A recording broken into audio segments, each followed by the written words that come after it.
अस्सलाम वालेकुम नाज़रीन, मैं हूं फरूख गोइंदी। सबसे पहले तो आप सब लोगों का शुक्रिया कि आपने हमारे और मेरे एनालिसिस को इतनी पजीराई दी कि कई क्लिप्स तो मिलियंस में गए। और मैंने जैसे शुरू से कहा था, जब मैंने सोशल मीडिया पर यानी कि अल्टरनेटिव और मुतबादिल मीडिया पर आने का फ़ैसला किया कि मैं वो बात करूं और उस बात को उठाऊं जो पाकिस्तान के 95% और पाकिस्तान की खुशहाली, तरक्की और एक मेहनत करने वाले, पैदावार करने वाले की बात हो। तो पाकिस्तान में नई हुकूमत बनने जा रही है चंद दिनों के अंदर, अगले 3-4 दिनों में। मुबारक हो इमरान खान साहब आपको पाकिस्तान का वज़ीर आज़म बनना। आप एक उम्मीदों के ऐसे पहाड़ पर खड़े हैं जो अपने 20 साल की जद्दोजहद पर आपने ये उम्मीदों का पहाड़ खड़ा किया, और खुसूसन पिछले 5 सालों में। बहुत अच्छी बात है, आप पाकिस्तान को बदलना चाहते हैं। मैं भी उन्हीं लोगों में शामिल हूं जो अपने पहले 10 साल की उम्र से इस ख्वाहिश के साथ जद्दोजहद करता आया हूं कि पाकिस्तान बदल जाए। और इस पाकिस्तान को बदलने के लिए सियासी लोगों की बात कर रहा हूं। लोगों ने 20-20 साल जेल काटी हुई है। इस पाकिस्तान को बदलने के लिए लोगों ने अपनी पुश्तों पर कोड़े खाए हैं। ये वो जद्दोजहद है। इस पाकिस्तान को बदलने के लिए लोगों ने जलावतनियां और सूली पर झूले हैं। और मैं जिन लोगों की बात कर रहा हूं, मैंने किताबों में नहीं पढ़ा उनको, मैंने उनकी कहानियां सुनी नहीं है। वो मेरे कोई दाएं था, कोई बाएं था। मैं उस कारवां का एक अदना सा कारकुन रहा हूं जो पाकिस्तान को बदलना चाहते हैं। और मुझे बड़ी खुशी है कि आप पाकिस्तान को बदलना चाहते हैं। और आपकी जो इंतखाबात जीतने के बाद तकरीर थी, बहुत शानदार तकरीर थी। अगर वो पिछले 5 साल आप वही तकरीर करते तो शायद इससे भी ज्यादा वोट लेते। और पाकिस्तान कैसे बदलेगा? यकीनन जब तक आप पैदावार करने वाले को उसका पूरा हक नहीं देंगे, मजदूर को, किसान को, मेहनत कश को, पाकिस्तान के दरमियाने छोटे तबकात को, पाकिस्तान नहीं बदलेगा। पाकिस्तान बदलेगा तालीम मुफ्त करने, कम अज कम BA FA लेवल तक तालीम मुफ्त करने से पाकिस्तान बदलेगा। पाकिस्तान बदलेगा कम अज कम 12.5 एकड़ पाकिस्तान के 67% जो देहात में रहने वाले किसान, हारी, मजदूर, किसान, हारी और दहकान हैं, उनको मालकाना हकूक देने पर जमीन के। पाकिस्तान बदलेगा सेहत जो सी है, रियासत उसकी जिम्मेदारी ले। पाकिस्तान बदलेगा कानून की बालादस्ती पे। पाकिस्तान बदलेगा लोगों के मुआशी हकूक का तहफ़्फ़ुज़ करने से।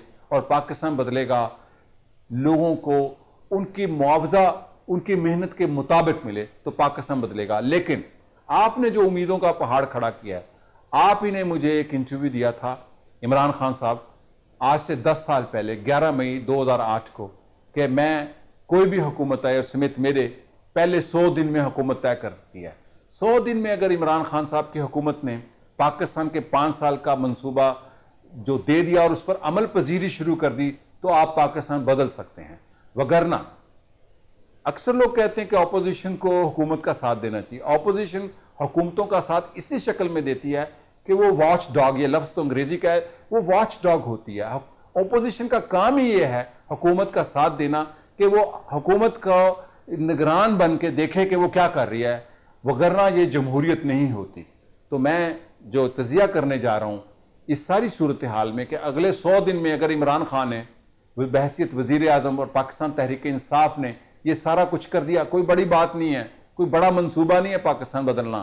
पाकिस्तान तालीम देने से और लोगों को उनकी मालकाना हकूक, मेहनत किसानों को मालकाना हकूक देने से, और मजदूर को, क्लर्कों को, मेहनत कशों को उनकी उजरत देने से, जो कि 1 तोला सोना के बराबर तनख्वाह होनी चाहिए कम अज कम पाकिस्तान में, पाकिस्तान बदल सकता है। लेकिन अब मैं पॉलिटिकल एनालिसिस करूंगा। अगर आपने पाकिस्तान ना बदला, अगर आपने अपने उम्मीदों के पहाड़ को सर ना किया, जो कि मेरी दुआ भी है, मैं उस कोशिश में शामिल हूं आपके साथ। ये जमहूरियत का यही एक सबक है कि अब जो हुकूमत बनेगी ये पाकिस्तान की हुकूमत है। आप PTI के वजीर आजम नहीं है, आप 22 करोड़ लोगों के वजीर आजम हैं, आप पाकिस्तान के वजीर आजम हैं। तो अगर 100 दिन में पाकिस्तान ना बदलने की तरफ राग़िब हुआ और गामजन हुआ और आप उसमें कामयाब ना हुए, तो आपके सामने एक बहुत वेल ट्रेंड पॉलिटिकल अपोजिशन है, जिसमें अवामी नेशनल पार्टी का ट्रेंड काडर है, जिसमें पाकिस्तान पीपल्स पार्टी की 50 साल सियासी जद्दोजहद की तारीख रखने वाला काडर है, जिसमें PMLN का वोटर है पंजाब में। तो पाकिस्तान एक ऐसी अवामी तहरीक का सामना करेगा, और वो बड़ी शानदार अवामी तहरीक हो सकती है तबकाती बुनियादों पर, जो किसी फिरके अकीदे की बुनियाद पर नहीं, लोगों के समाजी मुआशी हकूक اور آپ کا ووٹر بھی اس میں شامل ہو جائے گا۔ پاکستان میں یہ پولیٹیکل انالیسس کر رہا ہوں، میں غیب کا علم نہیں جانتا، میں موجود کا علم جان جاؤں تو بڑی بات ہے۔ پاکستان ایک نئی عوامی تحریک کی طرف گامزن ہوگا۔ عوامی تحریک کا کیا مطلب ہوتا ہے؟ پری ریولوشن سچویشن پاکستان میں تیار ہے۔ آپ کا فیلئر عمران خان صاحب کی حکومت کا فیلئر پاکستان کو ایک عوامی جمہوری انقلاب میں داخل کر سکتا ہے، اور آپ ہی چاہیں تو سٹیٹس کو توڑ کر پاکستان میں ایک فلاحی ریاست بنانے کی طرف جا سکتے ہیں۔ پھر وہ عوامی انقلاب کو روکنے کا راستہ یہی ہے، اور یہ عوامی انقلاب خدا نہ خواستہ خونی انقلاب بھی ہو سکتا ہے۔ تو اس لیے آپ کی کامیابی میں پاکستان کی کامیابی ہے، اور آپ یہ کامیابی کیسے کر سکتے ہیں؟ تعلیم عام کریں، صحت کا حق ہر شہری کو دیں، جدید صحت، اور سب سے اہم بات ہے کہ کسان 67% پاکستان صرف وہ چلا رہے ہیں، باقی بونس پر ہیں۔ میں آپ کو بتاؤں جو بھی آمدن ہے پاکستان چلا رہے ہیں پاکستان کے کسان۔ تو اگر آپ پاکستان کو آپ نے 100 دن میں بدلنے کی پٹری پر نہ چڑھایا تو اگلے 1 سال کے اندر دھرنے نہیں ہوں گے، تحریک چل سکتی ہے، ایک عوامی تحریک جیسے 67 میں ذوالفقار علی بھٹو کی قیادت میں تحریک چلی تھی، اور لیڈر تحریکیں جنم دے دیتی ہیں، لیڈر قومیں جنم دیتی ہیں، لیڈر قوموں کو جنم نہیں دیتے۔ تو ایسی صورتحال ہے جو پاکستان میں ہونے جا رہا ہے، اور میں یہ خواہش رکھتا ہوں، دعا کرتا ہوں کہ پاکستان تبدیل ہو جائے، ایک جدید، خوشحال، امن والا، قانون کی بالادستی والا ملک بن جائے۔ میری دعائیں بھی آپ کے ساتھ ہیں، پوری قوم کی دعائیں ہیں۔ اب آپ پاکستان کے وزیر اعظم ہیں، آپ پی ٹی آئی کے وزیر اعظم نہیں ہیں، اس لیے ہم چاہیں گے کہ پاکستان بدل جائے۔ اگر پاکستان نہ بدلا تو لوگ بدل دیں گے عوامی تحریک کی طرف، جمہوری عوامی انقلابی تحریک کے نتیجے میں، اور اس میں زیادہ وقت نہیں لگے گا، چند ہفتوں سے زیادہ مہینے لگیں گے، 1.5 سال میں ایک ایسا انقلاب پاکستان میں آ سکتا ہے جو مثال بنے گا۔ شکریہ اور خدا حافظ۔